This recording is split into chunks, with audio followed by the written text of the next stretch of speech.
Hi friends, biography Kannada YouTube ಚಾನಲ್ಗೆ ನಿಮ್ಮೆಲ್ಲರಿಗೂ ಪ್ರೀತಿಯ ಸ್ವಾಗತ.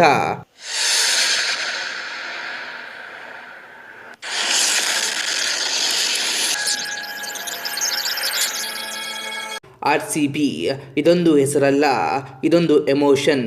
RCB ಇದೊಂದು ತಂಡವಲ್ಲ, ಇದೊಂದು ಬ್ರ್ಯಾಂಡ್. IPLನಲ್ಲಿ ಕೆಲವೊಂದು ತಂಡಗಳು 4-5 ಬಾರಿ ಕಪ್ ಗೆದ್ದು ಸಂಭ್ರಮಿಸಿವೆ. ಆದರೆ ಯಾವ ತಂಡಗಳಿಗೂ ಕೂಡ RCBಗಿರುವಷ್ಟು ಫ್ಯಾನ್ ಬೇಸ್ ಇಲ್ಲ. RCBಗಿರುವ ಕ್ರೇಜ್ ಬೇರೆ ಯಾವ ತಂಡಗಳಿಗೂ ಕೂಡ ಇಲ್ಲ.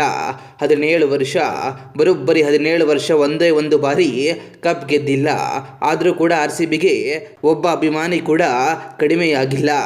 RCBಯನ್ನು ಹೃದಯದಲ್ಲಿ ಇಟ್ಟುಕೊಂಡು ಪೂಜಿಸುವವರು ತುಂಬ ಜನ ಇದ್ದಾರೆ. RCB ಅಭಿಮಾನಿಗಳನ್ನು ಜಗತ್ತಿನ ಅತ್ಯಂತ ಪ್ರಾಮಾಣಿಕ ಅಭಿಮಾನಿಗಳು ಅಂದರೆ ಕೂಡ ತಪ್ಪಾಗೋದಿಲ್ಲ. ಹೌದು, ಈ ಜಗತ್ತಿನಲ್ಲಿ ಯಾವುದೇ ತಂಡಕ್ಕೆ ಇಂತಹ ಫ್ಯಾನ್ ಬೇಸ್ ಇರಲು ಸಾಧ್ಯವೇ ಇಲ್ಲ. ಅದೆಂತಹ ಫ್ಯಾನ್ಸ್.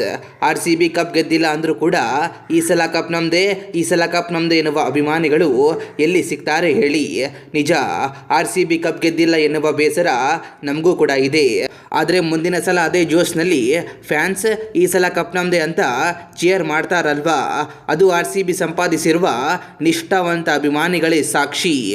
ಈ ಸಲ ಕಪ್ ನಮ್ಮದೇ ಅನ್ನೋದು ಕೇವಲ ಸ್ಲೋಗನ್ ಅಲ್ಲ, ಅದೊಂದು ಆಕ್ಸಿಜನ್. ಸ್ನೇಹಿತರೆ, ನಮ್ಗೆ ಗೊತ್ತಿರಲಿ, RCB IPL ಹುಟ್ಟಿಕೊಂಡಾಗ ಹುಟ್ಟಿದ ತಂಡ. ಅಂದರೆ 2008ರಲ್ಲಿ ಯುನೈಟೆಡ್ ಸ್ಪಿರಿಟ್ ಸಂಸ್ಥೆ ಈ ತಂಡವನ್ನು ಹುಟ್ಟು ಹಾಕಿತು. ನಂತರ ರಾಯಲ್ ಚಾಲೆಂಜರ್ಸ್ ಎಂಬ ಸಂಸ್ಥೆ ಈ ಟೀಮನ್ನು ಖರೀದಿ ಮಾಡುತ್ತೆ. ರಾಯಲ್ ಚಾಲೆಂಜರ್ಸ್ ಯಾರ ಕಂಪನಿ ಅಂತ ನಿಮಗೆ ಗೊತ್ತಿರಬಹುದು. ಅದು one and only Vijay Mallya. Vijay Mallya ತನ್ನ ಕಂಪನಿಯ ಹೆಸರನ್ನೇ ಈ ಟೀಮ್ಗೆ ಇಡ್ತಾರೆ. ಮುಂದೆ ಅದು ರಾಯಲ್ ಚಾಲೆಂಜರ್ಸ್ ಬೆಂಗಳೂರು ಅಂತ ಖ್ಯಾತಿ ಪಡೆಯುತ್ತೆ.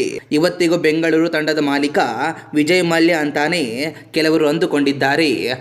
ಆದರೆ ಈಗಿನ RCBಯ ಮಾಲೀಕರ ಸಂಸ್ಥೆ ಯುನೈಟೆಡ್ ಸ್ಪಿರಿಟ್ ಅಲ್ಲ. ಅಂದಹಾಗೆ ವಿಜಯ್ ಮಾಲ್ಯ ಈ ತಂಡವನ್ನು ಬರೋಬ್ಬರಿ $111 ಮಿಲಿಯನ್ ಕೊಟ್ಟು ಖರೀದಿ ಮಾಡಿದ್ರು. ಏನೇ ಆದರೂ ವಿಜಯ್ ಮಾಲ್ಯ ಈ ತಂಡದ ಮಾಲೀಕರಾಗಿದ್ದಾಗ ಇದ್ದ ಒಂದು ಹೆಸರು ಬೇರೆ ಇತ್ತಲ್ವಾ. ಆದರೂ ಕೂಡ ಅಂದು ಇಂದು ಎಂದೆಂದಿಗೂ ಕೂಡ RCBಗೆ ಇರುವ ಬ್ರ್ಯಾಂಡ್ ಕಡಿಮೆಯಾಗೋದಕ್ಕೆ ಸಾಧ್ಯವೇ ಇಲ್ಲ. ರಾಯಲ್ ಚಾಲೆಂಜರ್ಸ್ ಅನ್ನೋದು ಒಂದು ಲಿಕ್ಕರ್ ಬ್ರ್ಯಾಂಡ್ ಕಂಪನಿ ಅಂತ ನಿಮಗೆಲ್ಲರಿಗೂ ಗೊತ್ತೇ ಇರುತ್ತೆ. ರಾಯಲ್ ಚಾಲೆಂಜರ್ಸ್ ಎನ್ನುವ ಹೆಸರಿಟ್ಟಿದ್ದು ಇದೇ ಕಾರಣಕ್ಕೆ. ಇದೀಗ 17 ವರ್ಷದ ಹಿಂದೆ ಹುಟ್ಟಿಕೊಂಡ RCB ತಂಡ ಹೆಮ್ಮರವಾಗಿ ಬೆಳೆದು ಬಿಟ್ಟಿದೆ. ಗೇಲ್, ABD ಅಂತಹ ದಿಗ್ಗಜ ಆಟಗಾರರು ಈ ತಂಡದಲ್ಲಿ ಆಡಿ ಹೋಗಿದ್ದಾರೆ. ಆದರೆ ಅವರ ಕ್ರೇಜ್ ಇನ್ನೂ ಕೂಡ ಕಡಿಮೆಯಾಗಿಲ್ಲ. ಮತ್ತೊಂದು ವಿಷಯ ಏನಂದರೆ, ಬರೋಬ್ಬರಿ 17 ವರ್ಷದಿಂದ ವಿರಾಟ್ ಕೊಹ್ಲಿ RCB ತಂಡದಲ್ಲಿ ಆಡಿ ಬಂದಿದ್ದಾರೆ. ಅವರು ಮನಸ್ಸು ಮಾಡಿದರೆ ಕೋಟಿಗೆ ಸೇಲ್ ಆಗ್ತಾರೆ, ಬೇರೆ ಬೇರೆ ತಂಡಕ್ಕೆ ಕೂಡ ಹೋಗಬಹುದು. ಆದರೆ ಕಿಂಗ್ ಕೊಹ್ಲಿ RCB ಅಭಿಮಾನಿಗಳ ಪ್ರೀತಿಯನ್ನು ಬಿಟ್ಟು ಹೋಗಲು ರೆಡಿ ಇಲ್ಲ. ಇತ್ತೀಚೆಗೆ ನಡೆದ ಸಂದರ್ಶನದಲ್ಲಿ ಕೂಡ ವಿರಾಟ್ ಕೊಹ್ಲಿ ಅದನ್ನೇ ಹೇಳಿದರು. ಒಂದು ವೇಳೆ ಸೋಷಿಯಲ್ ಮೀಡಿಯಾದಲ್ಲಿ ಸ್ಪರ್ಧೆ ನಡೆದರೆ ಅದರಲ್ಲಿ ನಾವೇ ಗೆಲ್ಲೋದು, ಅದರಲ್ಲಿ ಯಾವುದೇ ಅನುಮಾನ ಇಲ್ಲ ಅಂತ ಹೇಳಿದರು. ಅದು ವಿರಾಟ್ ಕೊಹ್ಲಿಗೆ ತಮ್ಮ ಅಭಿಮಾನಿಗಳ ಮೇಲಿರುವ ನಂಬಿಕೆ. ಸೋಷಿಯಲ್ ಮೀಡಿಯಾದಲ್ಲಿ RCBಯನ್ನು ಬೇಟ್ ಮಾಡಲು ಯಾರಿಂದಲೂ ಸಾಧ್ಯವಾಗೋದಿಲ್ಲ. ಕಾರಣ RCBಗೆ ಅಂಥದ್ದೊಂದು ಬ್ರ್ಯಾಂಡ್ ಮತ್ತು ಕ್ರೇಜ್ ಇದೆ. RCB ತಂಡವು ಸೋತಾಗ ಮತ್ತು ಗೆದ್ದಾಗ ಅಭಿಮಾನಿಗಳು RCBಯನ್ನು ಬಿಟ್ಟು ಹೋಗೋದಿಲ್ಲ. RCB ತಂಡವು ಸೋತಾಗ ಮತ್ತು ಗೆದ್ದಾಗ ಅಭಿಮಾನಿಗಳು RCBಯ ಜೊತೆಯೇ ಇರ್ತಾರೆ.